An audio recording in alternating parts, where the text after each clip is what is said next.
చూసి నేర్చుకో. ఈ కథను రాసిన వారు సి. ఆంజనేయ శర్మ. ఇక కథలోకి వెళ్దాం. ఒక ఊళ్ళో ఒక తల్లి కొడుకు ఉండేవారు. కొడుకు పేరు వెంకన్న. వాడు తెలివిగలవాడే కాని తల్లి గారాబంగా పెంచటం చేత కడుపు నిండా తినటం తప్ప ఇంకేమీ నేర్చుకోలేదు. ఒకనాడు తల్లి వాడితో, నీకు పెళ్లి చేసుకునే వయసు కూడా వచ్చింది కదా, సంపాదించటం చేతకాని వాడివి పెళ్ళాన్ని ఎలా పోషిస్తావు అని అన్నది. నేను ఏ పని నేర్చుకోలేదే, ఏం చెయ్యను అని వాడు తల్లిని అడిగాడు. పుడుతూనే ఎవరికి ఏ పని రాదు. ఎవరినో ఒకరిని ఏదో ఒక పని చూసి నేర్చుకోవాలి. చూడు, మన ఇంటి ఎదురుగా చెప్పులు కుట్టేవాడున్నాడు. వాడికి కుడి పక్కన మంగలివాడున్నాడు, ఎడమ పక్కన దర్జీవాడున్నాడు. వాళ్ళను చూసి నువ్వు బుద్ధి తెచ్చుకో. 4 డబ్బులు సంపాదించుకుంటే నీ పెళ్లి ఖర్చుకైనా ఉంటుంది అన్నది వెంకన్నతో వాడి తల్లి. ఈ మాట వెంకన్న బుర్రకు పట్టింది. వాడు తమ ఇంటి ముందు కూర్చొని చెప్పులు కుట్టేవాణ్ణి, మంగలిని, దర్జీని శ్రద్ధగా చూడటం ప్రారంభించాడు. రోజంతా బయట అరుగు మీద కూర్చొని ఏం చేస్తున్నావురా అని తల్లి వాణ్ణి ఒకసారి అడిగింది. నువ్వు చెప్పినట్టే చూసి నేర్చుకుంటున్నానమ్మా అన్నాడు వెంకన్న. ఒకనాడు ఉన్నట్టుండి చెప్పులు కుట్టేవాడికి, మంగలికి, దర్జీకి ఎక్కడా లేని గిరాకీ తగిలింది. ఈ రద్దీకి కారణం వెంకన్న అడిగి తెలుసుకున్నాడు. రాజుగారికి లేక కలిగిన కొడుకు పుట్టినరోజు వస్తున్నదట. ఆ రోజు అందరికీ అన్నదానం చేస్తారట. పండితులకు, పామరులకు కూడా పోటీలు జరుగుతాయట. ఈ పోటీల్లో నెగ్గిన వారికి బహుమతులు ఇస్తారట. ఈ మాట విని ఆ సంబరానికి మంచి బట్టలు వేసుకొని వెంకన్న కూడా వెళ్ళాడు. భోజనాలు అయ్యాక రకరకాల పోటీలు జరిగాయి. ఆ తరువాత మాటల పోటీలు జరిగాయి. అది పండిత పామర పోటీ. అందులో ఎవరైనా ప్రశ్నలు వేయవచ్చు, ఎవరైనా సమాధానాలు చెప్పవచ్చు. మంచి ప్రశ్నలు అడిగిన వారికి, వాటికి సమాధానాలు చెప్పిన వారికి కూడా బహుమతులున్నాయి. వెంకన్న సమయం చూసుకొని, నేను 3 ప్రశ్నలు అడుగుతాను అన్నాడు. వాడికి అనుమతి లభించింది. ఒకడు కింద చూస్తూ పనిచేస్తాడు, ఒకడు పైకి కిందకి చూస్తూ పనిచేస్తాడు, ఒకడు పైనే చూస్తూ పనిచేస్తాడు. ఎవరు వాళ్ళు అని వెంకన్న అడిగాడు. కొంతసేపు ఎవరు జవాబు చెప్పలేదు. చివరకు ఒక పండితుడు లేచి, కింద చూసేవాడు సాధువు, లోకం మీద దృష్టి లేకుండా తన పని తాను చేసుకుపోతాడు. కిందికి పైకి చూసేవాడు లౌకిక సుఖాలను మాత్రమే కోరేవాడు.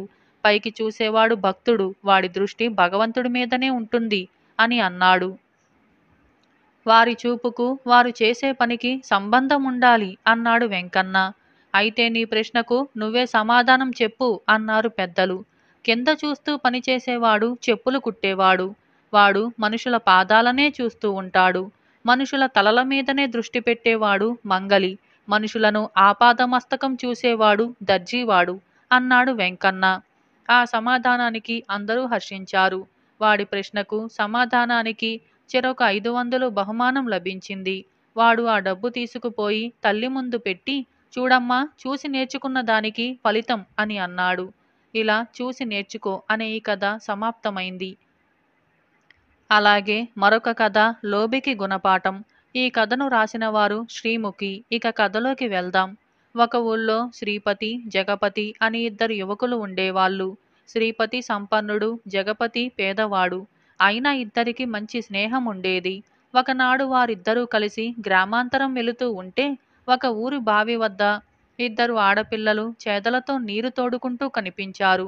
శ్రీపతి తన మిత్రుణ్ణి ఒక చెట్టు నీడన ఉండమని, తాను దాహం తీర్చుకోవటందుకు బావికేసి నడిచాడు. అంతలో అతనికి ఆ ఆడపిల్లలు మాట్లాడుకునే మాటలు వినిపించాయి. శ్రీపతి అంత దూరంలో ఆగి వినసాగాడు. రంగు చీర కట్టుకున్న పిల్ల తెల్ల చీర కట్టుకున్న పిల్లతో, లక్ష్మి, నిజం చెప్పు, నువ్వు ఎలాంటి మొగుడు రావాలనుకుంటున్నావు అని అన్నది. అనుకోవటానికేం రోహిణి, నాకు పెద్ద కోరికలే ఉన్నాయి. బోలెడు నగలు, చీరలు కావాలి. పెద్ద మేడ ఉండాలి, పనివాళ్ళుండాలి. భోజనంలోకి చాలా కూరలు, పిండి వంటలు కావాలి. మనం కావాలనుకున్నవన్నీ దొరుకుతాయా అన్నది లక్ష్మి. రోహిణి అందుకు నిట్టూర్పు విడిచి, నాకలాంటి కోరికలేవీ లేవు తల్లి. ఉన్నదానితో తృప్తి పడటం ముఖ్యం. నగలు, చీరలు ప్రాప్తాన్ని బట్టి వస్తాయి. తిండికేమిటి, ఇంత గోంగూర పచ్చడి చాలు. జిహ్వ చాపల్యం ఇన్ని బఠానీలు తిన్నా తీరుతుంది అని అన్నది.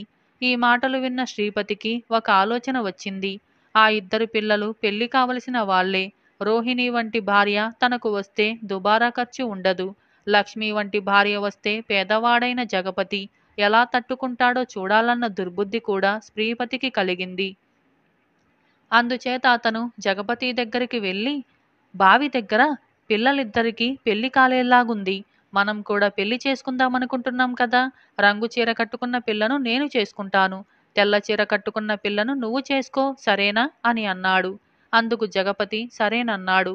స్నేహితులిద్దరూ ఆ పిల్లల వెనుకగా ఊర్లోకి వెళ్ళి పెళ్లి ప్రయత్నాలు చేశారు.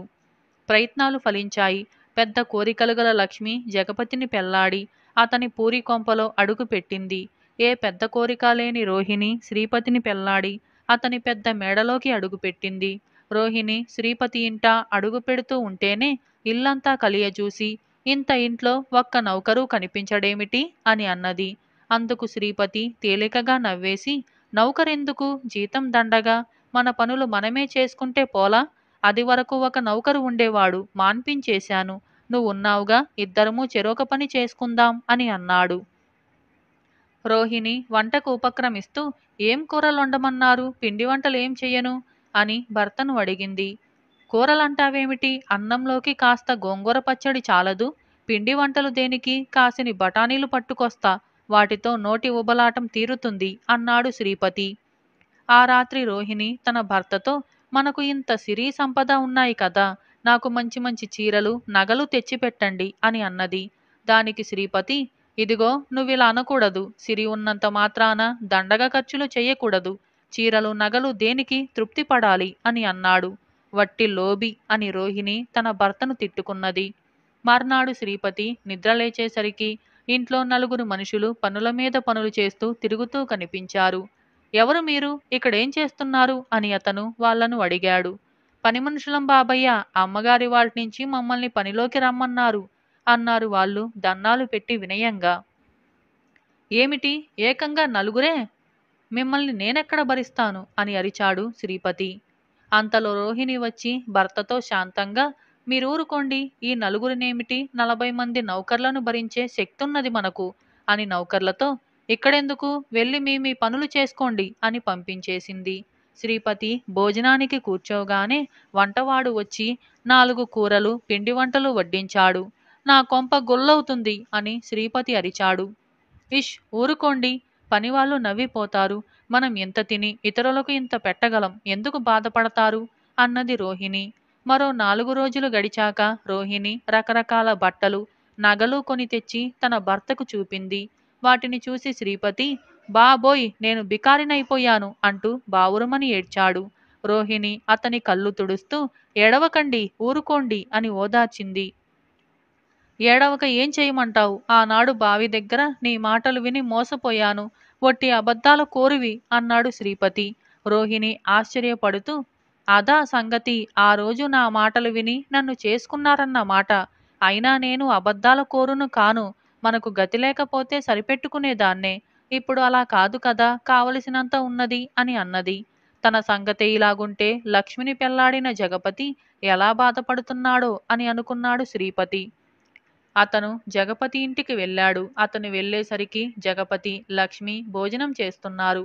శ్రీపతిని చూసి జగపతి, రారా అంటూ ఆహ్వానించాడు. శ్రీపతి ఆ దంపతులకెదురుగా చతికిలబడి, అంతులేని గొంతెమ్మ కోరికలు గల లక్ష్మితో ఈ జగపతి ఎలా వేగుతున్నాడో అని తనలో తాను అనుకున్నాడు. కాని జగపతి మొహం చూస్తేనే అతను భార్యతో యాతన పడుతున్న లక్షణాలేమీ కనిపించలేదు.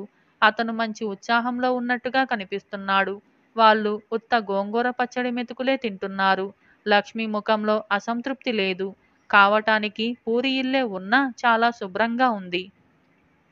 జగపతి భోజనం ముగించి వచ్చి శ్రీపతి పక్కన కూర్చుంటూ, నిన్ను కలుసుకుందామంటే తీరటమే లేదు. ఎలా ఉంది నీ కొత్త సంసారం అని అన్నాడు.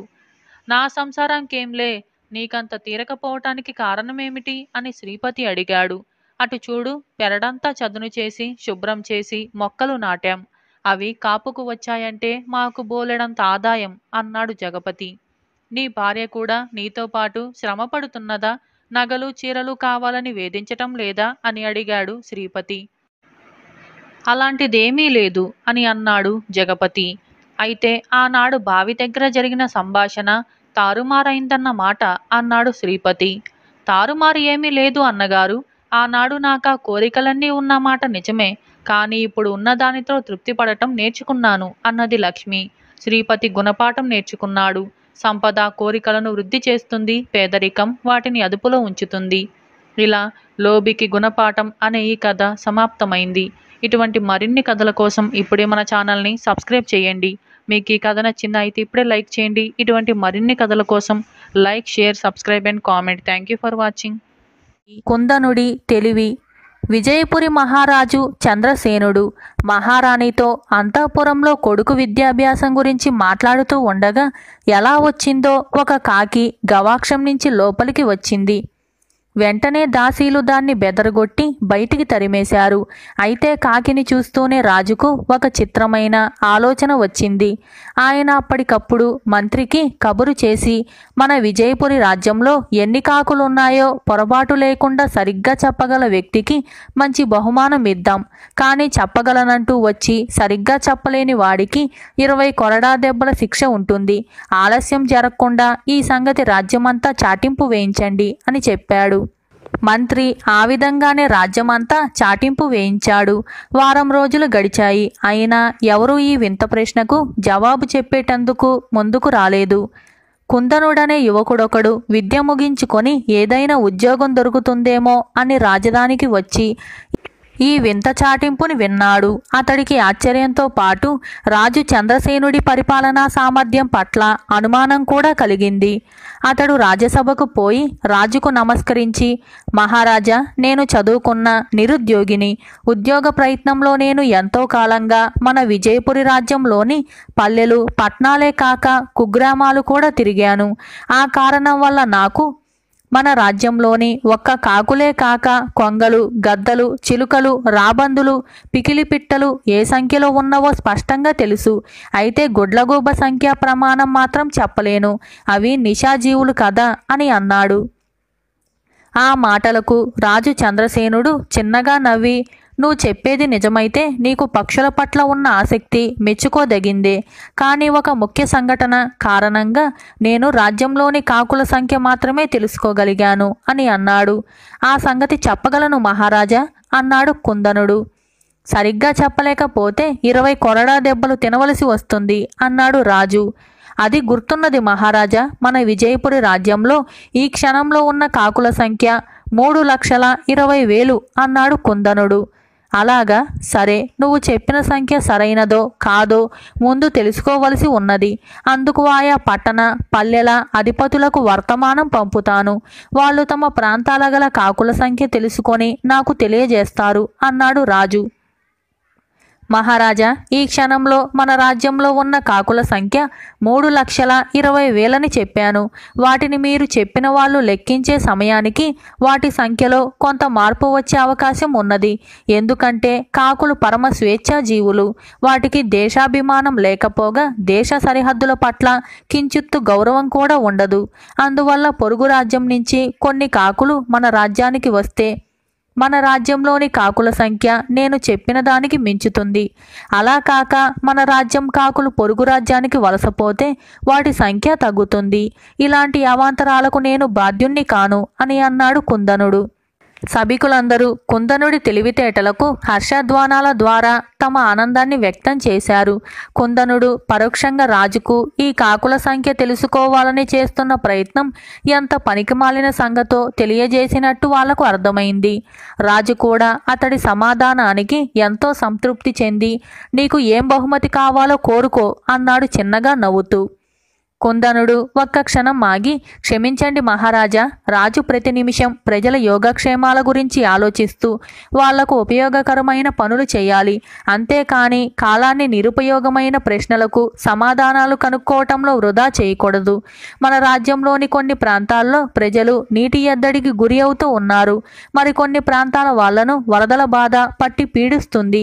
ఇలాంటివే మరికొన్ని సమస్యలు. తమరు నిపుణులతో సంప్రదించి వీటికి పరిష్కార మార్గాలు వెతకండి. అప్పుడు నేను నిరుద్యోగిగా ఉండవలసిన అవసరం లేదు. అదే మీరు నాకిచ్చే బహుమానం అని అన్నాడు. రాజు ఆ మాటలకు చాలా సంతోషించి, నిన్ను నా ముఖ్య సలహాదారులలో ఒకడిగా నియమిస్తున్నాను. రాజ్యం అంతా తిరిగానంటున్నావు కనుక ప్రజల అవసరాలేమిటో నీకు బాగా తెలిసి ఉండాలి. నువ్వనే నిపుణులతో సంప్రదించేటప్పుడు నీలాంటి వాడి సహాయం నాకు చాలా అవసరం, ఏమంటావు అని అన్నాడు. మహారాజా, తమరు నాకెలాంటి బాధ్యత అప్పగించినా అందులో నా శక్తి మేరకు తమకు రాజ్యానికి సేవ చేయగలను అన్నాడు కుందనుడు. అలా అయితే మరొక ముఖ్యమైన బాధ్యత కూడా నువ్వు అంగీకరించవలసి ఉంటుంది. 10 ఏళ్ల ఈడువాడైన నా ఒక్కగానొక్క కొడుకు కుమారపాలుడి విద్యాభ్యాసం ఒక సమస్యగా తయారైంది. వాణ్ణి ఏ గురుకులానికో పంపటం నాకు, మహారాణికి కూడా ఇష్టం లేదు అని రాజు చిరునవ్వు నవ్వుతూ 15 ఏళ్ల పాటు ఎంతో క్రమశిక్షణతో నేను గురుకులంలో చదివిన చదువు రాజ్యపాలనకు ఏ రకంగా ఉపయోగపడిందో నీవు ఎరిగినదే కదా. పుస్తక జ్ఞానంతో పాటు లౌకిక జ్ఞానంలో కూడా దిట్టమైన నీకు కుమారపాలుడి చదువు సంధ్యల బాధ్యత అప్పగిస్తున్నాను. అంగీకారమేనా అని అడిగాడు. నా మీద ఎంతో నమ్మకంతో కానున్న విజయపురి మహారాజుకు విద్యాబుద్ధులు నేర్పే పెద్ద బాధ్యత నా మీద పెడుతున్నారు. ఇందుకు నేను అర్హున్నని రుజువు చేసుకునేందుకు సర్వ విధాల ప్రయత్నించగలుగుతాను అన్నాడు కుందనుడు. ఈ విధంగా కుందనుడు రాజు అప్పగించిన 2 బాధ్యతలను సమర్థవంతంగా నిర్వహించి రాజు దృష్టిలోనే కాక ప్రజల దృష్టిలో కూడా దక్షత గల వ్యక్తిగా పేరు పొందాడు. ఈ విధంగా కుందనుడి తెలివి అనే ఈ కథ సమాప్తమైంది. రాకుమారి విచారం. స్వర్ణపురి రాజకుమారి కుసుమలత బాల్యం నుంచి చిత్రలేఖనం పట్ల ఎంతో ఆసక్తి కనబరిచేది. ఆమె అభిరుచిని గుర్తించిన మహారాజు మనోహర సింహుడు ప్రసిద్ధమైన ద్యోతకుడనే చిత్రకారుణ్ణి ఆహ్వానించి ఆమెకు చిత్రకళలోని సూక్ష్మాలన్నింటినీ నేర్పించాడు. కొన్నాళ్ళు గడిచాక ఒక రోజున ద్యోతకుడు మనోహర సింహుడితో, ప్రభు, అమ్మాయికి ఇక నేను చెప్పవలసిందేమీ లేదు. చిత్రకళలో ఆమె సాధించిన ప్రావీణ్యత నన్నే మించిపోయిందని అనిపిస్తుంది అని అన్నాడు. మహారాజు ద్యోతకుడి మాటలకు చాలా సంతోషించి అతడికి బహుమతులిచ్చి పంపేశాడు. ఆ తరువాత కొన్నాళ్లకు కుసుమలత ఒక చిత్రాన్ని చిత్రించింది. అందులో అందమైన యువకుడొకడు స్వచ్ఛమైన తెల్లని గుర్రం మీద ఒక చేత కళ్ళాన్ని మరొక చేత ఖడ్గాన్ని పట్టుకొని కూర్చొని ఉంటాడు. అయితే ఆ చిత్రాన్ని పూర్తి చేసిన నాటి నుంచి కుసుమలత ప్రవర్తనలో ఏదో విచిత్రమైన మార్పు కనబడసాగింది. ఆ చిత్రాన్ని చూసినప్పుడల్లా ఆమె కళ్ళ వెంట నీళ్లు కూడా వచ్చేవి. మహారాజు మహారాణి ఎంత బుజ్జగించి అడిగినా ఆమె విచారానికి కారణం చెప్పేది కాదు. ఆమె ఆరోగ్యం నానాటికి క్షీణించసాగింది. ఒకనాడు మంత్రి అజయవర్మ రాజుతో, మహారాజా, రాజకుమారి గీసిన చిత్రంలో ఏదో లోపమున్నదని నా అనుమానం. మనం ఒకసారి ద్యోతకుణ్ణి పిలిపించి సంగతేమిటో పరిశీలించమంటే ఏమైనా ప్రయోజనం ఉండవచ్చు అని అన్నాడు. మహారాజు ద్యోతకుణ్ణి పిలిపించి చిత్రాన్ని పరిశీలించవలసిందిగా కోరాడు. అతడొక రోజంతా చిత్రాన్ని సూక్ష్మాతి సూక్ష్మంగా పరీక్షించి చూసి, ప్రభు, ఇలాంటి చిత్రాన్ని గీయటం మరెవరికి సాధ్యమయ్యే పని కాదు. చిత్రరచనలో ఎటువంటి లోపాలు లేవని రాజకుమారికి ఎంతగానో నచ్చజెప్పాలని చూశాను. ప్రయోజనం కలగలేదు అని అన్నాడు. ద్యోతకుడు వెళ్ళిపోయాక ఒకనాడు కుసుమలత ఇష్టసఖి ఇందులేక మహారాజును ఏకాంతంగా చూడబోయి, ప్రభు, తమరు మన్నిస్తానంటే ఒక విషయం చెప్పదలిచాను. ఆ చిత్రంలో ఉన్న యువకుణ్ణి రాజకుమారి ఎక్కడైనా చూసి ఉండవచ్చు. ఆమె అతన్ని వివాహమాడ కోరుతున్నదని నా నమ్మకం. ఆ సంగతి తమకు చెప్పడానికి ఆమె సంకోచిస్తూ ఉండవచ్చు అని అన్నది. మహారాజుకు ఇందులేక చెప్పింది నిజమేమో అన్న అనుమానం కలిగింది. ఆయన మహారాణిని వెంట పెట్టుకొని కుసుమలత దగ్గరకు పోయి, నువ్వు గీసిన చిత్రంలో ఉన్న యువకుణ్ణి ఎక్కడైనా చూశావా? ఒకవేళ నువ్వు అతన్ని వివాహం ఆడగోరితే ఆ సంగతి మాకు చెప్పు. అతడెక్కడున్నా రప్పించి వివాహం చేస్తాం అని అన్నాడు. ఆ మాటలు వింటూనే కుసుమలత కోపంగా, నాన్న, నువ్వు ఒట్టి అసందర్భాలు పలుకుతున్నావు అంటూ దిండులో తలదూర్చి దుఃఖించసాగింది. మహారాజుకు ఏం చేయాలో అంతుబట్టలేదు. ఆయన ఆ సాయంత్రం ఉద్యానవనానికి పోయి మంత్రిని పిలిపించి కుమార్తె అన్న మాటలు చెప్పాడు. మంత్రి అజయ్ శర్మ కొంతసేపు ఆలోచించి, మహారాజా, మనం ఒక పని చేయటం బాగుంటుంది. రాజకుమారి విచారానికి కారణం తెలుసుకొని ఆమెను సంతోషపెట్టగల వాడికి ఒక చిన్న సామంతరాజ్యం ఇస్తానని ప్రకటిద్దాం, ఇందువల్ల ఏమైనా మేలు కలగవచ్చు అని సలహా ఇచ్చాడు. మహారాజు ఆ ప్రకారమే దేశాల్లో దండోర వేయించాడు. ఎందరో చిత్రకారులు, మేధావులు వచ్చి రాజకుమారి విచారానికి కారణం తెలుసుకోవాలని ప్రయత్నించి విఫలురై వెళ్ళిపోయారు. మహారాజు ఇప్పుడేం చేయటమా అన్న దిగులుతో ఉండగా ఒకనాడు సుకేతుడనేవాడు వచ్చి, ప్రభు, రాకుమారి గీసిన చిత్రాన్ని ఒకసారి నన్ను చూడనిస్తే ఆమె దిగులుకు కారణం చెప్పగలనన్న ధైర్యం నాలో ఉన్నది అని అన్నాడు. అందుకు మహారాజు చిరాకు పడుతూ, చిత్రంలో ఎలాంటి దోషం లేదన్నది గురువులకే గురువైన ద్యోతకుడు ఎప్పుడో చెప్పేశాడు. ఇంతకు నీకున్న యోగ్యతలేమిటి అని ప్రశ్నించాడు. ఆ ప్రశ్నకు సుకేతుడు ఒక్క క్షణం ఆగి, ప్రభు, క్షమించాలి. యోగ్యతల విషయానికి వస్తే ఇంతకు ముందే మీరు చెప్పినట్టు రాజకుమారిని గొప్ప చిత్రకారులు, మహామేధావులు దర్శించి వెళ్ళారు. కానీ ఆమె విచారంగానే ఉండిపోయింది. కనుక ఇక్కడ నా యోగ్యతల సంగతి అంత ముఖ్యం కాదు. ఇక్కడ అవసరమైనదేమంటే లోకజ్ఞత కావటానికి నేను అనేక రాజస్థానాల్లో నాట్యాచారుడుగాను, చిత్ర సంగీత సాహిత్య శిక్షకుడుగాను పనిచేశాను అని అన్నాడు. అప్పుడు మంత్రి, మహారాజా, ఆయనకు ఒక అవకాశం ఇచ్చి చూడండి అని అన్నాడు. మహారాజు సరేనన్న మీదట సుకేతుడు కుసుమలత గీసిన చిత్తరువును పూర్తిగా పరీక్షించి ఆమెతో, రాజకుమారి, మీరిలాంటి చిత్రాన్ని మరొక దాన్ని ఈ జన్మలో రచించలేరు. అదే మీ విచారానికి కారణం. సాధ్యపడని దాని గురించి ఎంత విచారపడి లాభం లేదు కదా అని అన్నాడు. కుసుమలత సుకేతుడికేసి కుతూహలంగా చూసే అంతలో మహారాజు కోపంగా, నిన్ను రాజకుమారి విచారానికి కారణం తెలుసుకోమన్నాను, కానీ చిత్రకళలో ఆమె ప్రజ్ఞాపాఠవాలను అంచనా కట్టమని అనలేదు అని అన్నాడు. ప్రభు, ఇప్పుడు నేను తెలుసుకున్నది రాజకుమారి విచారానికి కారణం మనిషి తాను ఆశించినది సాధించలేనప్పుడే కాక, ఇక తాను సాధించవలసినదేమీ లేదని తెలుసుకున్నప్పుడు కూడా విచారానికి గురవుతాడు. రాకుమారి విషయంలో ఇదే జరిగింది. లలిత కళల పట్ల ఎంతో ఆసక్తి ఉన్న ఈమె ఇప్పుడు సంగీత, నాట్య కళలను అభ్యసించే ప్రయత్నంలో తన విచారాన్ని మరిచిపోవచ్చు అన్నాడు సుకేతుడు. సుకేతుడు ఇలా అనగానే మహారాజు కుమార్తెకేసి చూశాడు. కుసుమలత మందహాసం చేసి, నాన్న, వీరన్నది నిజం. ఈ గుర్రపురౌతు చిత్రాన్ని చిత్రకళలో నాకు తెలిసిన మెలకువలన్నీ మేళవించి రచించాను. దీన్ని మించిన చిత్రాన్ని మరొకటి నేను చిత్రించలేను. అదే నా విచారణకు కారణం.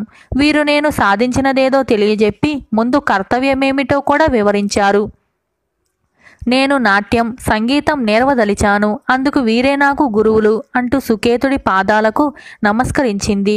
మహారాజు పరమానందం చెంది సుకేతుడితో, ఆచార్య, మీరే నా కుమార్తెకు గురువులు.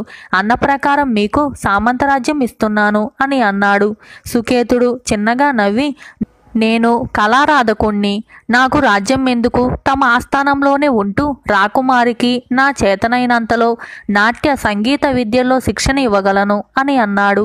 ఈ విధంగా రాకుమారి విచారం అనే ఈ కథ సమాప్తమై